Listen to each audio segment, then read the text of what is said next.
Hey, mama. Yes, he's been quite the character. He's been quite the what is it I'm looking for? Custodian. Not custodian. I'm doing my good deed. He's doing his good deed. Good He's deed, giving yeah. these to a 16-year-old teenage boy Yeah, so I'm to keep sliding him polite. cool. Yeah, Yeah. I'm sure he's gonna put on his tax return. I won't. I won't. Thank you, For sure, baby. Micah I got said he some brought good. his too. Yeah, I got some more Yeah, for he you got too. one. We got our section. Gang. We gonna make this section go We didn't viral. kill it. I gave a warning and they didn't listen. I'm at the center and that's independent. She in the feelings and that's when they finish. I've been around in your cities and states. I taking down on your biddies today. I wanna crown for the busiest days. You just a clown with your minimum wage. Word. Alright, gang. The big one, not the little one you did. This is part 2 of the series. I think we left off with me on the entry point, about to go to prison. I took my time, you know, I laid ex-baby out in the field. So yeah, I went into jail, county jail, you know, till the federal county jail, until they send you off to diagnostics, which is like classification. I caught it quicker than everybody, probably about 10 days. So I wasn't in the county jail long. So catch the bluebird, go up to diagnostics. And diagnostics, that's when they classify you maximum, medium, minimum. They go off your backgrounds, your education level. That's when they do all your tests, shots. I had asthma, things like that. So you get classified and sent to, you know, a unit that's more tailored to you. I was maximum security the first time, really medium, but they sent me to a maximum security facility, which is really screwed up. But I had a background, a stupid ass cousin, go tell them we gang related. So now I'm in a gang unit all around the world. Yeah, so that's not good either. So yeah, so once I got to the real prison, classification diagnostics, we're gonna use code names. We ain't snitching, it's just a book. We're gonna use code names, you dig? So they got something called Fight Night Fridays, because they don't have TVs. So they entertainment is to just go pick people on their rack. Hey, it's time to fight. You know what I'm saying? So they let you know, hey, on Fridays between such and such, you don't wanna fight, catch your rack. So I think I made it to classification on a Wednesday. So I don't even know nobody, still in the field. Friday, I catch my rack. Hey, I don't want no parts, you know what I'm saying? I'm not even 21 yet. The nigga ain't trying to just come into the prison in a whole nother state. I wasn't in Houston, I wasn't in Texas. Caught my rack and this dude wanna come tap on me. I stayed there. Hey man, I don't want no parts, man. I don't know what y'all got going on. He tried to pull me off my rack. Y'all know I'm the big one, not the little one, you dig? So the nigga pulled me. Well, he wasn't even a black individual. He was part of the Simon City Royals. If you ever heard of it, look it up. So as he pulled me off my rack, I just jump off. I'm on the top. Just hey, you chose the right one today. So when I get off in the leash on his ass, boom, I gave him 3. He on the ground, fucked up, sleep. Now when they find out I'm from Houston and what my charges are, trafficking. Trafficking crossing 3 state lines. Yeah, is what it is. So it's this guard. He basically put me on. He found out this was my hustle. He called my rack. He like, hey, I'm finna put you on. So in the diagnostic part of the prison, you can't have tobacco. So he put me on with tobacco. So he took me down to the office, introduced me to the lieutenant on some real life movie shit. I swear, on everything, like on Grandma, for real, for real. I get down there, you got the lieutenant sitting there right where the videographer sitting behind the desk, big boss woman. She, bow! Drop a pound of that good ass tobacco right there, then some wraps and everything. She like, what you can do with this? I'm like, I don't smoke tobacco, what I'm supposed to do with this? They're like, oh, well, you sell it, this how you boom, boom, bam. 2 fingers, $25, you put it in some paper, $5 for the little, what's them thing called, zigzags, the papers. Go back into the diagnostics with my pants loaded with tobacco at the socks. You know, like the Southside cuff, how we used to do. Southside cuff, that joint. 2 pounds of tobacco and probably about 100 papers. That's when I learned about the green dot. So like, yeah, you just send us on the green dot, woo, woo, woo, woo, woo, woo. So whenever I had orders, I just go up to the tower and slide it to them. Hey, make sure these numbers work, make sure these numbers work, because we ain't had no cell phone, excuse me. We ain't had no cell phone. So I hit check numbers, everything good, people get they pack. Oh, I'm talking about booming, couple thousand a week. Talking about, oh, if this how prison gonna be, man, I'm gonna love it. Shit, this is a cakewalk. Got the dope, got the feds on my side, you know what I'm saying? I'm living the big dogs, so shit. Gangster Disciples, Black Disciples, Simon City Royals, they all in one fold. And Crips. Then you have your Latin Kings, your Black P Stones, your Bloods, and your Vice Lords. So that's how it's divided. And if you're not in this one or this one, you're in the middle. You're a peon, as they call it. I gave my rank, the highest ranking gangster disciple is a mob boy, and they have devil horns tatted right here. Devil horns. They are very demonic.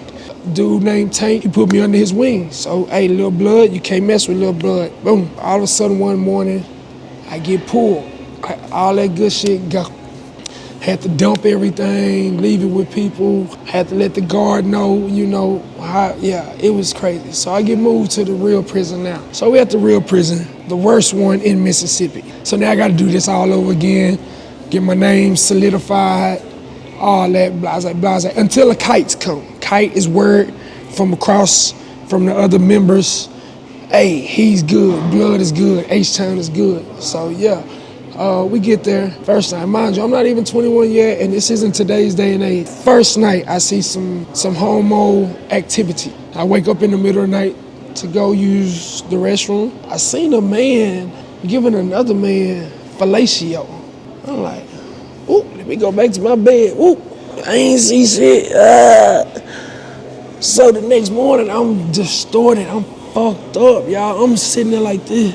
I'm just looking at the TV like, damn, what the fuck did I just see? I'm young, it's my first time. It's not today's day and age where, you know, it's easy seen, you know, so I'm like, damn. But I'm not tripping, you know what I'm saying? I don't care what you do, but I'm tripping because damn, I seen it. Somebody come ask like, what's wrong, H-Town, blah, blah, blah. I'm like, man, I'm fucked up. I just seen da-da-da-da. That man was an active gang member, and they have certain rules where you can't do certain things. Yeah, he got in a lot of trouble for that. I ended up being active in the fold, gaining my rank up. I was second in command over the whole prison for my unit. You dig what I'm saying? There was 3,000 plus people. So that's not to brag or boast, it's just to let you know how bad and good the lifestyle gets. And it wasn't a good lifestyle, but it was a lifestyle where I could coast and be somewhat safe in prison. But it got one time, what's that dude named? Fred, he robbed Master P. He the only dude that robbed Master P could live and tell about it, and anybody in Mississippi or from the down low South Part, they know about this dude. But yeah, I'm a man, you put on your pants the same way as me. We got into it. I say, well, bitch, what you want to do, you did? Hey, and that's just how it went. Kites got sent all across Mississippi. My charge partner was hours away.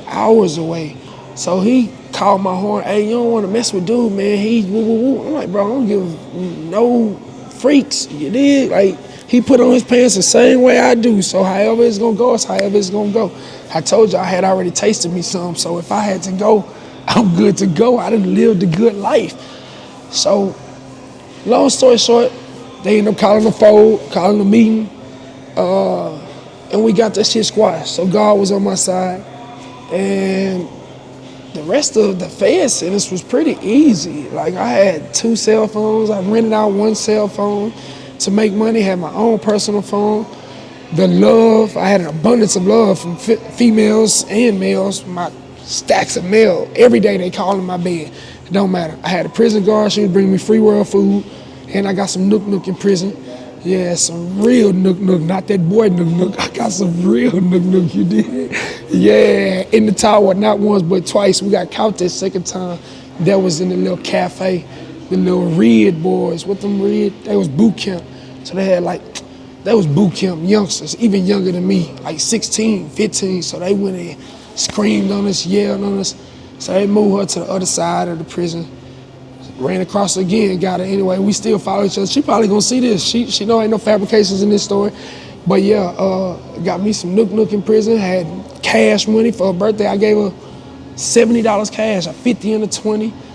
She called me, man, how you get this cash in? Don't worry about it. Hey, I'm him, not them. You dig what I'm saying? And hey, when you really got that motion, you know what I'm saying? They really fuck with you. You know, that's a smile. They in Mississippi. Like, they ain't never seen no one drip like me or look like this. You dig? I come in there, free world tattoos, color. I was fat, super fat. Then I got down to this.